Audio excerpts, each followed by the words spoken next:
people think of Roger Maris, they think of that 61 home runs, but Roger Maris was one of the best all-around baseball players I ever saw. Once again, the 3-2 delivery. Drive to deep right center field, way back there.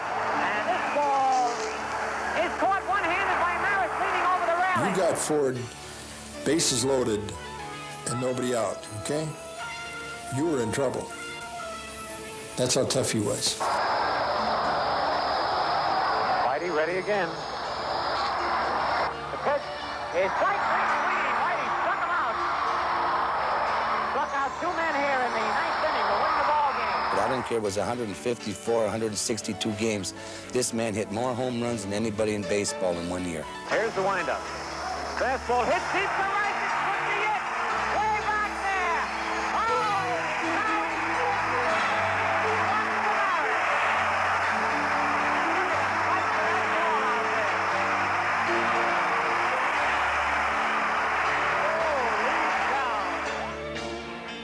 Pinstripe Power, the story of the 1961 New York Yankees.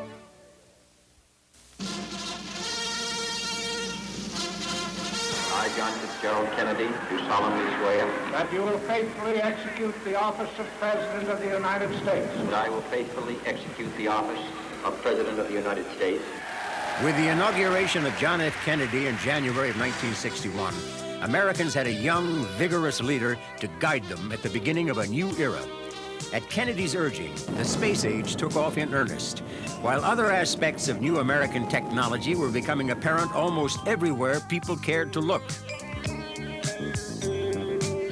Meanwhile, in baseball, the New York Yankees were also intent on replacing the old with the new, and Casey Stengel, the team's 70-year-old manager, was one of the first to go. Well, for the main reason, as I explained to you, or Mr. Topping explained, that there is a program that's going on with the Yankees, and it has an annuity program, and the annuity program means that after a certain length of time, some people think you should retire. Now, he's of the opinion that you should retire, and his other partner, Mr. Webb, Del Webb, is of the same opinion. Stengel's replacement was Ralph Houck, who was much younger and supposedly much tougher than Casey. Ralph, as a World War II Ranger and winner of the Bronze Star, the Silver Star, and the Purple Heart, people think of you as a pretty tough guy. Are you going to be a tough manager? I think, Tom, that I'm going to be a ball player's manager. I'm not a tough guy, and also I guess I'm not an easy guy. But I just want the boys to play hard, which I'm sure they're going to do, and I just want to handle the fellows where we get the most out of the ball club and that they get the most out of themselves. I really didn't feel that much pressure because I'd had a lot of the players at Denver and AAA ball, and of course I had coached for Casey the past 3 years, so it wasn't like taking over a ball club that I didn't know all the players and know their capabilities. Houck and new general manager Roy Hamey were handed an extremely talented team to work with. And as spring training progressed, the Yankee players were pleasantly surprised to find that their new manager had a decidedly different way of motivating them than their old one. Well, Casey was a man that was a little bit difficult to play for. He would bring the most out of you. He would mold you together as a team. But sometimes the way he did it was make you so mad you would want to go out and prove him wrong. And so he was difficult. He got the most out of you, but he did it in a way that you didn't always appreciate. Ralph Houck was just the opposite. Pat on the back, constructive criticism in the confines of the clubhouse, but he got results, and I just enjoyed playing for Ralph a lot more than Casey. Another reason Richardson enjoyed playing for Houck was the new manager's reliance on a set lineup, most notably at second base and shortstop. Ralph just said, here it is. Go out there and play. I know you can handle left-handed pitchers, right-handed pitchers. If you're not going to hit this guy that particular day, I know you'll help us another way, whether it's defensively or just breaking up a double play or sacrificing a runner along. When Ralph Houck came in, he said, hey, listen, it doesn't matter if you hit 150, you're my second baseman, and you'll be batting second in the lineup. And that confidence that came from him made you a better ball player. It certainly did me. So that spring, the Yankees' infield was set, with Moose Skowron at first, Richardson at second, with his former minor league teammate Tony Kubik at short, and Clete Boyer at third. Under the guidance of Houck and Johnny Sain, the pitching staff was falling into place too. Ralph Terry was starting along with fellow right-handers Bob Turley and Art Ditmar, as well as lefty Whitey Ford, who in the offseason had found out he would be pitching every fourth day. My wife Joan and I were at a basketball game in Madison Square Garden, and Ralph and Betty Houck were at the same game. I think Kansas was playing, and that's where they're from. And between the doubleheaders of the basketball game, I spotted Ralph, and I congratulated him on just becoming manager. He said to me, he says, could you pitch every fourth day? And I says, you're damn right I can. I felt so good when he said that. He says, well, when we go to spring training, you're going to pitch every fourth day, you know, when you work yourself up to 6, 7 innings. And we're going to try you to pitch every fourth day starting with the 61 season. Unfortunately, the Yanks' upbeat attitude eroded somewhat when they struggled through the spring, despite the presence of the incomparable Mickey Mantle and 1960s MVP Roger Maris. We went into spring training with a new management team, and the Yankees won 10 games and lost 19. It was the worst record in either major league in spring training.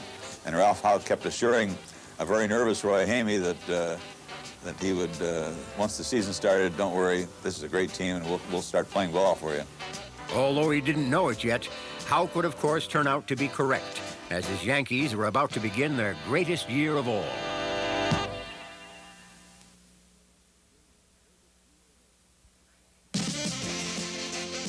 In 1961, Americans were entertaining themselves by twisting the night away, as Chubby Checker's dance became all the rage. At the movies, the picture to see was Spartacus, while at home, the lovely Donna Reed lit up the airwaves on TV. Meanwhile, in April, new manager Ralph Houck and his Yankees prepared to leave sunny St. Petersburg and come north to New York, where they hoped to entertain their fans by getting off to a flying start. At first, everything seemed to be going the Yankees' way. The team rebounded from an opening day loss to win its next 5 and continued on to win 13 of the first 18.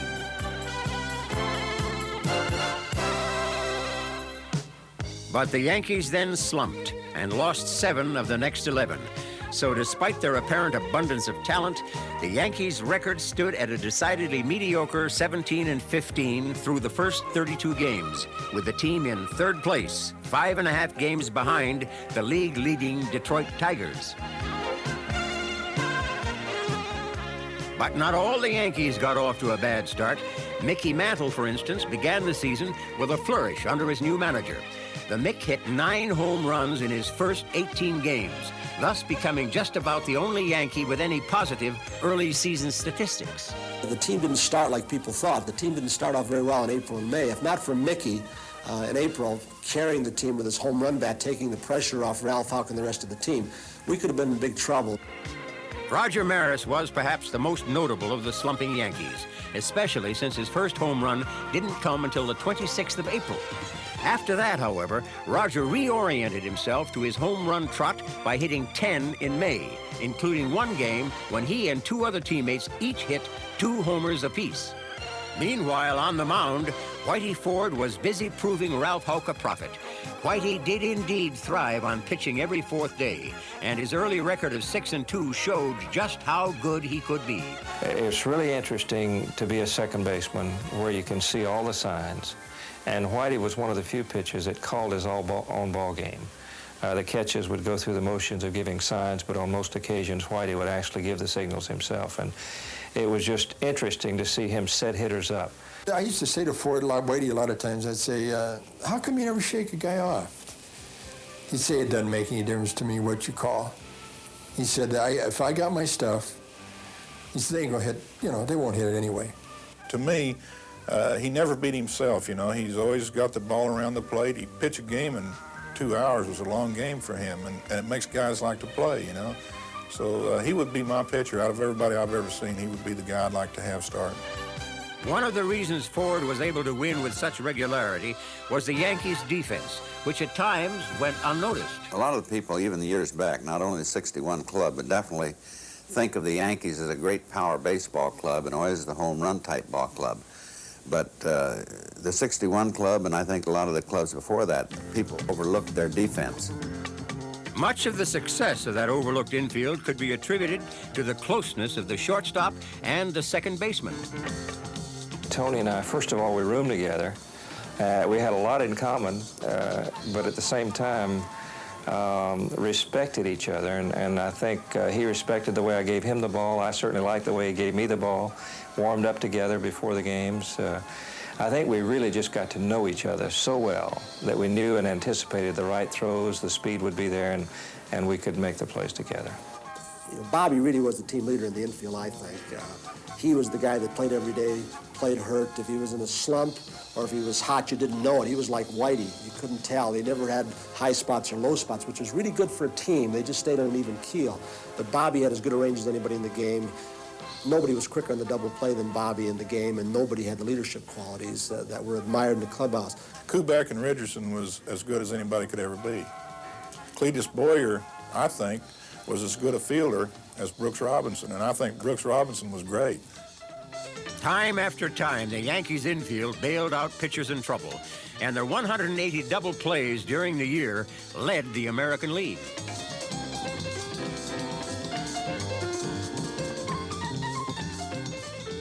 Still, with all their fielding, pitching, and hitting, the powerful Yanks found themselves in an unexpected struggle with the surprising Detroit Tigers.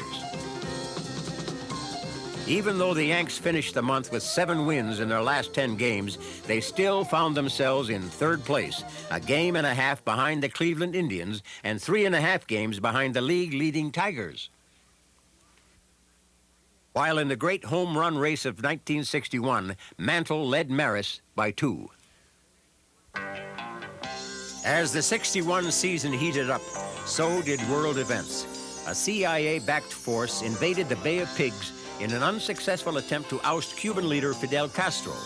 While in Germany, the Berlin Wall divided the city and the people who lived there. In baseball, the Yankees finally began to live up to their preseason expectations when they won 12 of their first 15 games in June. Everyone was contributing, especially Tony Kubek, who hit in 19 straight. But it was the M&M boys who really got the team going. Mantle continued to exhibit his awesome power from both sides of the plate by hitting 11 homers in the month. Maris, in fact, did even better. At one point, he hit 8 in 10 games on his way to 15 for the month. By now, people were beginning to take notice of Rogers' home run exploits, and he was continually asked to explain why. Well, I started out my first year as a spray hitter, and I was changed around into a pull hitter, and well, the last 8 years I've been playing, I've been pulling the ball, and of course I've been hitting more home runs, a little bit less of an average. But I think it's paid off a little bit more to have a little less of an average because I've been getting the home runs and I've been getting the RBIs. Another reason why Roger was able to get all those homers and RBIs was his enviable position in the Yankees' batting order. I think it helped Roger a lot that I was there. You know, I know it helped him a lot, me hitting behind him. You know, I don't think he got one intentional walk that year. I think Mickey really set up Roger's entire year hitting the 61 home runs. Roger had hit the home runs, but because Mickey started off so quickly, Roger kind of faltered along the way. They just wouldn't pitch to Mickey the rest of the year. Batting fourth, they would rather pitch to Roger, and I guess that's one of the great trivia questions. Roger Maris didn't get one intentional walk that entire year. At the same time the Yankees' bats came alive, Whitey Ford did his best to silence the opposition by having a phenomenal month. June was probably the best month I had. For some reason, I pitched the first day of June and was able to have 8 starts in 1 month, which, you know, was unheard of. You know, you figure there's 30 days in a month and to get 8 starts, and I think I won all 8 of them. Whitey did win all 8 of them, and incredibly accounted for over 1/3 of the Yankees' 22 wins in the month. Still, on June 30th, the Yankees remained in second place, 2 games behind the Tigers, while Maris had made a move and overtaken Mantle in home runs. With a young and dapper first couple in the White House, fashion really came to the forefront of American culture in 1961. The times were definitely changing, and for the first time in years, the outrageous began finding its way into the American mainstream. Meanwhile, in July, Yankee wins remained status quo, thanks to a pitching staff that had been reconstructed a few weeks earlier. I guess it was in June, if I remember right, I changed the pitching staff. We traded Ditmar and got Daly, who became a big help for us that year. And I moved Terry and Stafford into the starting rotation. Turley was having trouble with his arm. And that, as well again, as we were talking about pitching, that sort of turned our ball club around. Ralph Terry wound up with 16 wins and only 3 losses in '61. And along with Raleigh Sheldon, Jim Coates, and Bill Stafford, the Yankees had more than just Whitey Ford to throw at opposing hitters. In fact, with all their hitting, the Yankees staff in '61 was probably a lot better than people gave them credit for. Pitching staff was underrated, I think, because of the home runs. Nobody heard of Ralph Terry, who won 16, or Bill Stafford, who was second in the league in the area. Raleigh Sheldon came up from D-ball, or Jim Coates would come in and just blow people away as hard as he threw. So the pitching staff was underrated, I think. What wasn't the least bit underrated was the Yankees' catching, with a versatile trio that included Johnny Blanchard, perennial All-Star Elston Howard, and Hall of Famer-to-be Yogi Berra. I've only really had 2 catches my whole career, and that was Yogi and Elston, and you couldn't choose between them. They were both great at catching. You know, they both were so sharp when it came to working with the pitcher, getting the weaknesses of the batter, and, you know, just keeping the pitcher going. Of course, Elston Howard could do a lot more than just work with a pitcher. With Berra on the downside of his great career, Elston was the Yankees' first-string catcher in '61, and he was as good defensively as anybody in the American League. At the All-Star break, Howard was also proving that he was the best hitting catcher around, too. In fact, his .369 average topped the entire major leagues, a statistic which didn't really surprise his teammates. Well, I knew that Elston would have been a star on any other ball club. And when I first saw Elston and saw the tools that he had, I thought, my goodness, the Yankees are really fortunate to have him. So it's 2 away, and here's Elston Howard, leading both leagues in hitting. 2 out, nobody on, no score, top of the second. The Yankees and the White Sox from Comiskey Park in Chicago. Now the 2-1 pitch is a drive deep to left field. That ball has gone way back. Tremendous home run. Man, Ellie really tagged that one. What a shot that was. On those occasions when Howard was rested, 37-year-old Yogi Berra often filled in with much the same results. The driver sitting outside delivers a curve swung under the high drive, deep to right, and it is another home run by Berra.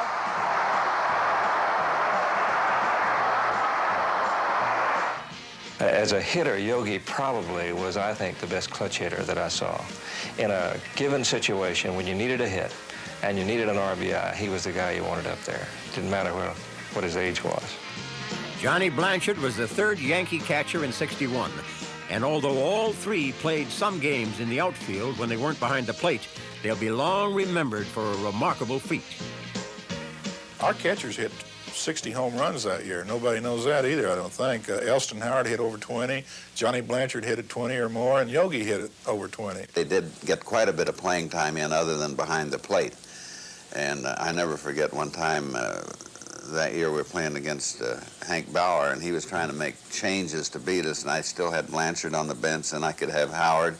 And every time he'd make a pitching change, I could send up another hitter, use another catcher. And he finally just looked at me across the field and just threw his arms up and said, "Go ahead." Meanwhile, in July, Mantle and Maris began to get people thinking about the possibility of someone breaking Babe Ruth's single-season home run record. Ironically, on a day when both Mantle and Maris lost homers due to a rainout, Commissioner Ford C. Frick ruled that even though the '61 season was expanded to 162 games, the person who broke Ruth's record would have to do so in the same 154 games it had taken the Babe. Ford Frick was commissioner. He made some reference about an asterisk. He was criticized severely for it. Of course, he was Babe Ruth's biographer at one point, and he was defensive of Babe Ruth. And I can understand people's feelings and something like that. Babe Ruth was, he made baseball like Arnold Palmer and Jack Nicklaus made golf. You know, if it wasn't for Babe Ruth, I'd have probably been a minor the rest of my life. People probably might not have even liked it. You know, he made it. But in the same instance, I don't think you could hit with a 45-ounce bat in today's games. 61 home runs is a hard thing to do. I don't care if it takes 200 games, you know. On July 25th, Maris inched ever closer to the Babe when he hit 4 homers in a doubleheader against the White Sox. On that day, the Yanks hit 8 as a team and moved into first place. The next day, Johnny Blanchard stole some of Maris's home run thunder when he hit 2 himself. Earlier in the week, on successive days, Blanchard had won 1 game with a pinch hit grand slam and tied another with a pinch hit homer. And his 2 on July 26th made it 4 homers in 4 consecutive at-bats. Well, I knew what I had going. I mean, I knew that 4 was some sort of record. Yeah, I knew that. And I missed the 5th one by about just an inch. A kid named Robinson, the White Sox right fielder, just caught it. A little bit more. But I'll take the 4, you know. I'm happy. Blanchard was just one of a group of Yankees who made up the team's powerful bench. With talent like the Yanks had in their starting lineup, the reserve players never gave their role a second thought. In fact, they even had a name for themselves. The Scrabinis were the scrubs. Well, on that ball club, there were so many stars on that ball club, on that 61 ball club, that Hector Lopez and myself decided that we were scrubs for the big boys. And we were glad to do it. I mean, we were happy doing it. In fact, we enjoyed our role. So if I get a home run or a single or something, it made our Scrabini team that much more. You know, we were big in this World Series. You got your Bears and your Howards and your Mallons and Marises, but the scrubs were they were just a joke. We had a lot of fun with it, though. As a co-founder of the Scrabinis, Hector Lopez had a lot to live up to. And in '61, he often came through in the outfield when he was needed. Throughout the season, Houck juggled his lineup expertly, and the other Scrabinis, like Bob Cerv, made the most of the opportunities they were given, both as substitutes and pinch hitters. As a result, the Yankees went 20-9 in July, and at the end of the month were in first place, a game and a half ahead of their season-long rivals, the Detroit Tigers. While in the home run race, Maris remained slightly ahead of Mantle. In 1961, New Yorkers chose to elect Mayor Robert Wagner for his 3rd successive term. As for the city itself, the Summit Hotel opened on Lexington Avenue, while the movie Flower Drum Song opened at Radio City. Meanwhile, up in the Bronx, the zoo was closed by a workers' strike. While in the borough's other, more famous landmark, the Yankees set about bringing another pennant to New York. It seemed as though nothing could stop the Yankees during August, even when Ralph Houck was suspended for 5 days for shoving an umpire. Frank Crosetti took over and won 6 of 7 games as the Yanks won 11 of their first 12 in August.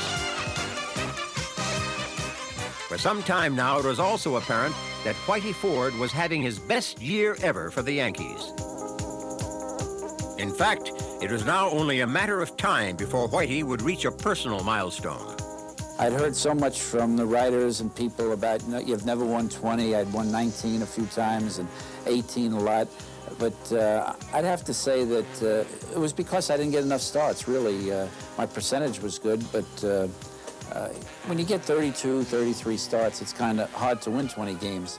So when, when Houck came along and I was getting 38, 39 starts, it made it a little easier. Actually, there were a few things that made Ford's quest for 20 wins a little easier. The Yankees' awesome lineup was one, and another was a new pitch called a swerve that Ford had learned from pitching coach Johnny Sain. But all else considered, perhaps the biggest reason why Ford was able to win 20 was reliever Luis Arroyo, who came to Whitey's rescue all season long and fittingly saved his milestone 3-1 win over the Angels on August 10th. I think Ralph Houck knew that I had never pitched, every 4th day, and I wasn't big, I wasn't overpowering, but he knew that sometimes around the 7th, 8th inning, I would start getting tired, especially pitching every 4th day.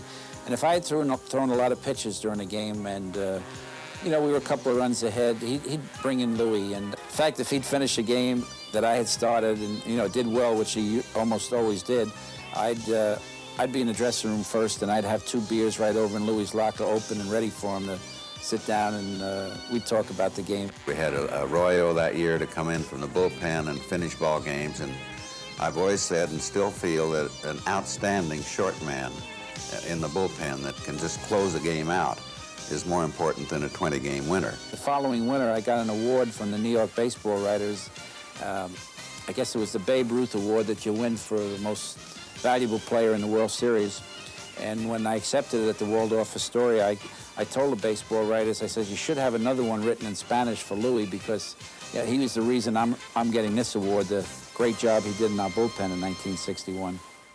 Meanwhile, as August heated up, so did Mickey Mantle and his home run hitting teammate and foe, Roger Maris. On August 13th, both Mantle and Maris hit their 45th home run of the season.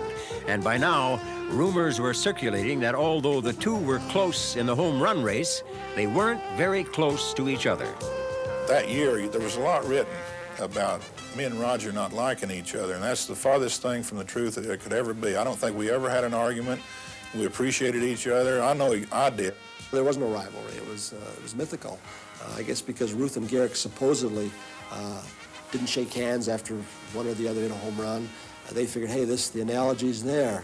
So many years later, we've got 2 guys challenging the record, and there's got to be something wrong between those guys. And they wouldn't. I mean, I think the proof in the pudding is that they roomed together for 3 or 4 months. I mean, if they had such animosity, what would they be doing staying in the same apartment, eating breakfast together, driving in Roger's convertible every morning to Yankee Stadium from out there?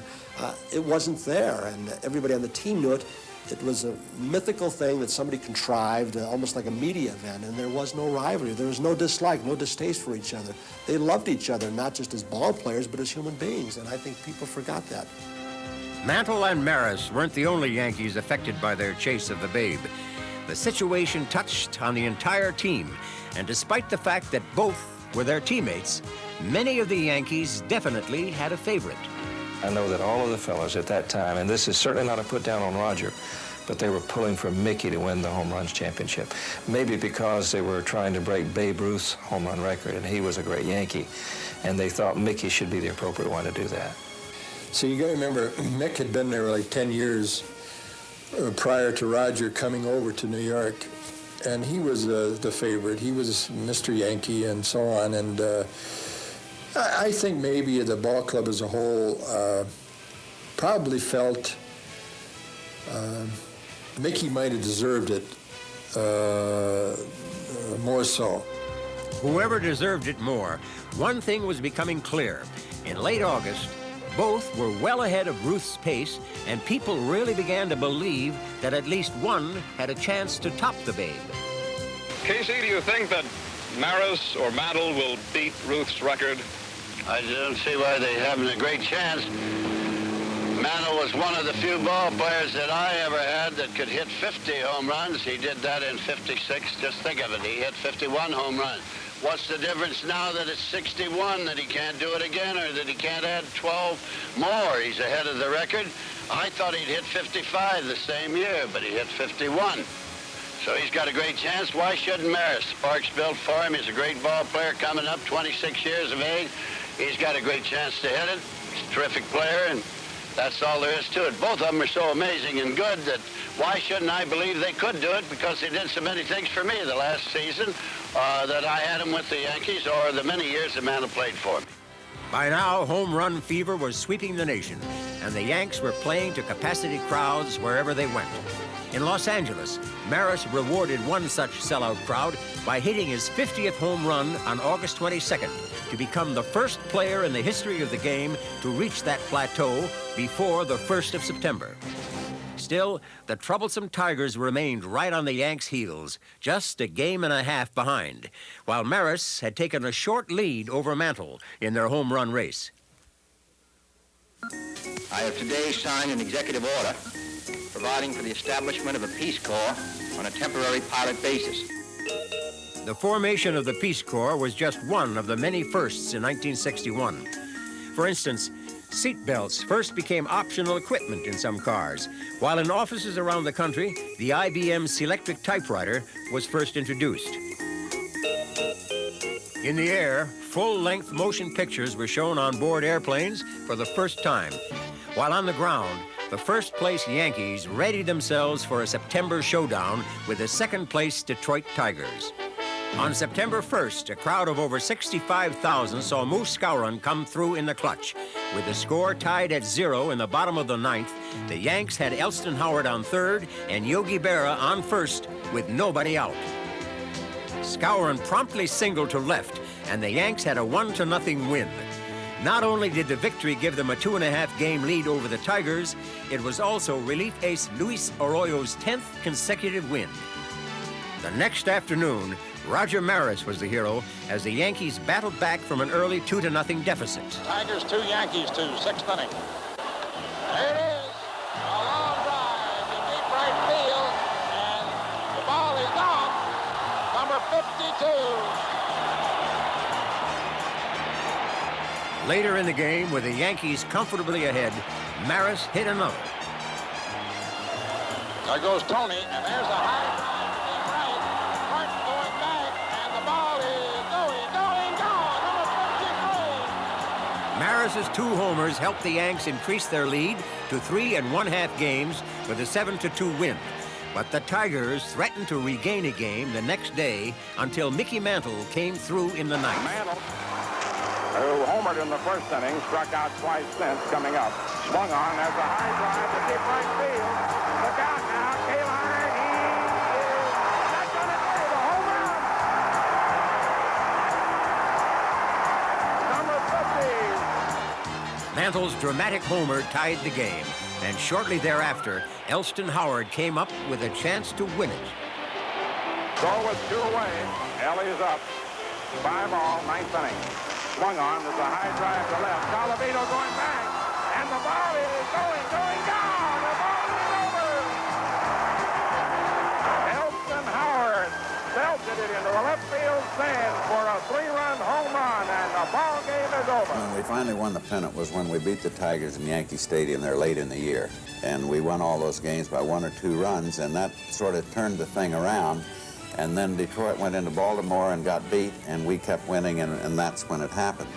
What happened was that the Yankees jumped to an 11-game lead, but their elation was tempered a bit when Mickey Mantle was sidelined after having a negative reaction to a penicillin shot. With Mantle now out of the home run race, Maris's assault on Ruth's record continued, both in New York and in stadiums around the country. In the Yankees' 142nd game at home against Cleveland, Roger hit his 56th homer and stood 3 ahead of Ruth's pace. But by now, the pressure on the 27-year-old Maris to succeed was almost unbearable. I don't think there's ever been an athlete who's had as much pressure over the length of time that Roger did and handled it better. Well, we tried to keep Roger relaxed, but Roger was under a lot of pressure. You know, the sports writers, some of them gave him a hard time, and he was losing hair, getting bald, and he went through a lot, but he coped with it. You know, the press got around him. They would put a U-shaped pattern around his locker. And there, literally towards the end there was anywhere from 25 to 35 writers around him. Well, the lockers have got a wire mesh, you know, and the guys would be in my locker asking him questions through the screen. Well, you know, so I was the only ball player in the ball club that had a confessional. When did the pressure start building up on you, Roger? I wish someday, and I'm sure that after this is all over, somebody's going to really write the story of this severe pressure. I don't think it was so much the pressure of playing the game of baseball, but answering the questions of the press day after day, so many fellas, and every day your photographers, you come out in the field, and all day all your time before the ball game is spent with the photographers, and after the ball game it's the writers, and before the game it's the writers, and between the two of them, boy, it was just a real pleasure to get out there and play the game. Roger, your bat has helped the Yankees move into first place this year. How do you feel about being with the first place New York Yankees? When you hit a ball here, do you know it's going to be a home run the minute you hit it? Do you think the Yanks can go all the way this year, Roger? What about the way you hold the bat? Have you been holding it the same way all your baseball career? Do you think that you can beat the Bays record? You've been hitting the same way? Thank you very much, Roger Maris, outfielder, New York Yankees. Maris faltered a bit after his 56th homer and hit only 2 more in his next 9 games. A few days later, with the Yankees about to play game number 154 in Baltimore, Roger needed to hit 2 homers to tie Ruth in the required number of games. For him, it was almost too much to take. I think it was in Baltimore, if I remember correctly, that Roger had come in to talk to him and didn't want to play that night. And I didn't know whether it would do him good not to play or play, but the place was full of people, and I said, well, you know, why don't you start the game, and if you feel bad and want to get out, I'll get you out of there right away, which he agreed to do. But he wound up playing the whole ball game. Maris not only played the entire game, but in the 3rd inning, he inched 1 step closer to the Babe and his record. There's one. It is going. It is going. It is gone. Number 59. Unfortunately, that would be all the home runs Maris would hit that night, and his attempt to catch Babe in the required number of games fell short. But all was not lost for the Yankees that night. Their 4-2 win over the Orioles clinched the American League pennant and put the Yanks in the World Series for the 26th time. While the pennant race was over, Maris's quest still remained the focal point of baseball. And in the Yankees' 158th game, Roger joined the immortal Babe. 2 outs, nobody on. There it is. There it is. If it stays fair, and it is number 60.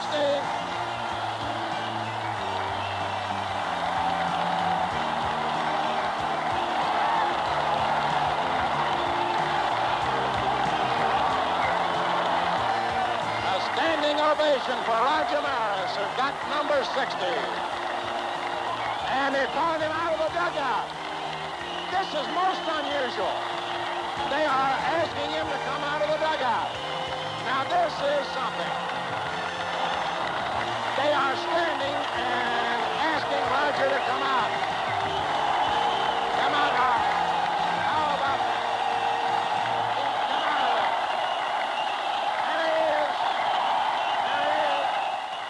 With 4 games remaining in the 162-game season, Maris seemed to have an excellent chance to pass Ruth. But after he failed in his first 3 games, Roger needed to hit 1 on the final day of the season. Then you got a handful of people sitting out in left field, but in right field, man, it is mobbed out there. And they're standing up. Here's the windup. Fastball hit deep to right. This could be it. Way back there.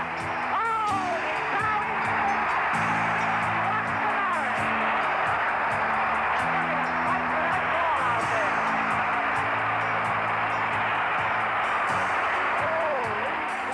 All of us, every guy in the dugout had goosebumps, you know. It really was, and our heart were going like a trip hammer.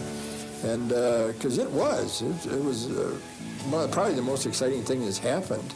I remember he came in the dugout, and we were all talking, Roger, you know, tip your cap, and we pushed him out. I remember I pushed him out, and then he tipped his cap, and that was something that I will never forget. Another standing ovation for Roger Maris. And they want Maris to come out and take another bow. He does. And if his teammates are pushing him out there, he wants to get down, they won't let him. The ball, of course, was a valued prize worth a great deal of money, and it wound up with Brooklyn teenager Sal Durante. I knew it was going over my head. I jumped on my seat right away. Jumped right up on the seat, reached as high as I can go, and right in. Oh, forget it. I didn't know what happened. Well, I was screaming, John was screaming, we didn't know what. Then the security guards came and they took him, and I kept saying, where's he going without me? I didn't know anything, I didn't know what was going on. It was obvious that we had to get that baseball. It was obvious that we had to identify it, and we were going to make something of this event. They wouldn't let me take the ball out of Yankee Stadium. Okay, so I agreed to put my initials on the baseball, and that's the way I left it until I went to Sacramento to meet Roger, and we did a publicity stunt there. He was supposed to meet me in Sacramento and exchange the ball. The restaurant owner would give me the $5,000. I would give him the ball, and in turn, he'd give Maris the ball as a gift.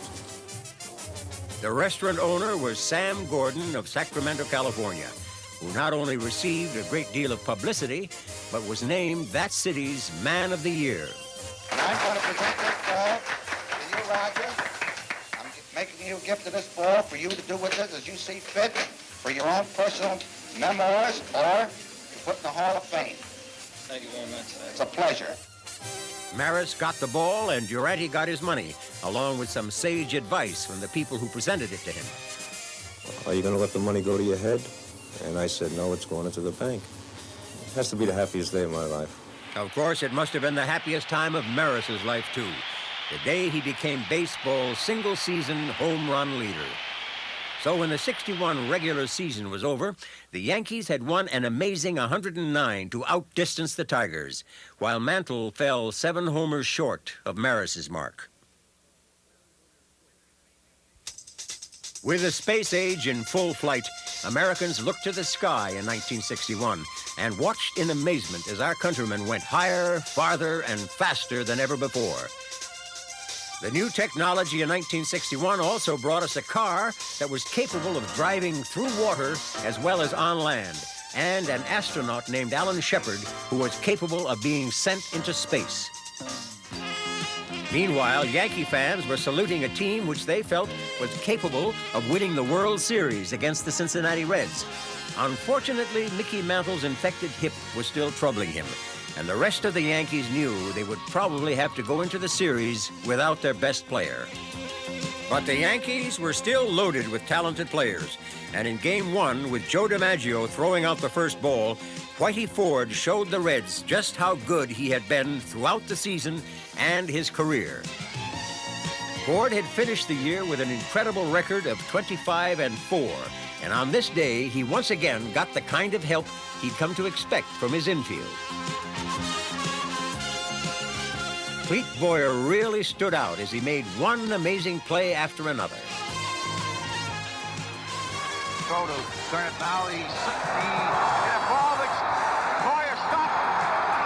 One of the really fine, great plays in World Series. 61 to me was like, this is your life story to me. I made 2 or 3 great plays in the World Series, and that was such a thrill to be able to show off in front of the whole world, show your talent off. Ford showed off his talent, too, as he shut out the Reds 2-0 to give the Yankees the first game of the series.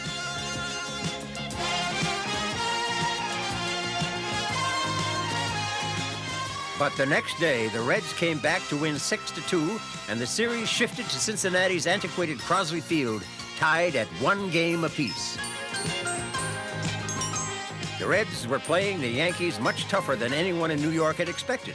And in Game 3, they took a surprising 2-1 lead on the strength of Frank Robinson's bat.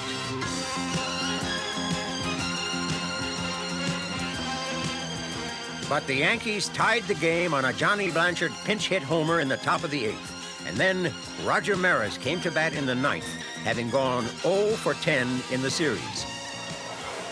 There's one. It is deep to right field, and that ball is going, and it is gone.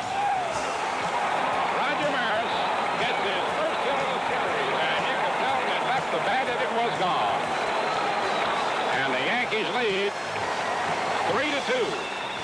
On the strength of Maris's homer, the Yanks went on to win the game and take a 2-1 lead in the series.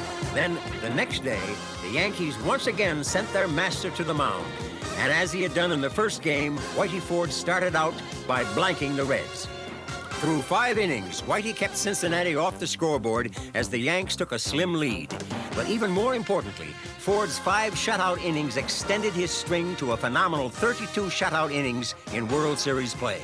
That enabled Whitey to break Babe Ruth's record, even if he didn't realize it at the time. That was the best kept secret in baseball. About the 5th inning, I didn't know it, but I had broken the record. And I was coming off the mound in Cincinnati, and a lot of people got up and started applauding, and I didn't know why, because not many people applauded for the Yankees in Cincinnati. And I realized that A couple of the players in the dugout knew about it, and they shook hands, and then I realized what it was, but it was a pretty well-kept secret. And it's a record I'm very proud of. It's probably the one record I'm very proud of. The Yankees were also proud of the fact that Mickey Mantle insisted on playing when the series came to Cincinnati, despite the condition of his infected leg. The thing I remember most was Mantle, and I think he dominated the scene at that time, the fact that he was injured, the fact that perhaps there was blood showing through his uniform, and yet he would play. And because he played, we all, I think, gave an extra effort. The extra effort that Mantle gave was definitely noticeable in the fourth inning of the fourth game. So there's a line drive base hit for Mickey Mantle in the left center field. And they're going to take Mantle out of the ball game as evidently his side is bothering him. You could see the blood coming out of his leg here, and when he took his baseball pants down, I couldn't believe what a big cut he had there. I guess the doctor had lanced it. It was just a big open sore there, and how he played it all, I don't know, but he did. He wanted to be in there, and he got his 5 or 6 innings in that day. Led by Mantle's metal and Ford's pitching, the Yanks won Game 4, 7-0, and the next day set out to finish off the Reds. In the first inning, Johnny Blanchard put the Yankees ahead 2-0, and from there they increased the lead to 6-0. The Reds, though, came back to narrow the lead to 6-3. But Bud Daly came on in relief of Ralph Terry and pitched 6 2/3 innings as the Yanks went on to win 13-5. As Daly makes his pitch to Pinson, the ball hit the bat, flew out there in left field. In comes Lopez, made the catch. The game is over. The Yankees are champions of the world for the season of 1961. So the great Yankee season of '61 was over. In retrospect, the players who wore the pinstripes that year just might have been the most formidable collection ever. Never before had a team shown so much mastery and domination, such elegance and power. There was Mickey Mantle and Roger Maris, the M&M Boys, future Hall of Famers Yogi Berra, who was in the twilight of his career, and his battery mate Whitey Ford, who was at the zenith of his. At the bat, there was never a team with as much power as the '61 Yanks. Led by the incomparable Roger Maris, the Yankees hit a record 240 homers in 1961, a remarkable achievement by a remarkable team. That was a great team. I think probably that's the best team I ever saw. We had a great bench. I mean, there wasn't, they call it dead wood in baseball. We didn't have any dead wood on that team. Every guy had a job on that club. I wouldn't have traded anybody we had defensively for anybody. Ralph would actually start a fight. He was the kind of person that knew what it would take to spur that ball club on to victory. Everybody was playing for one goal. It wasn't individual records. It was to win ball games and win a pennant and get into a World Series and win a World Championship. And nobody ever lost sight of that.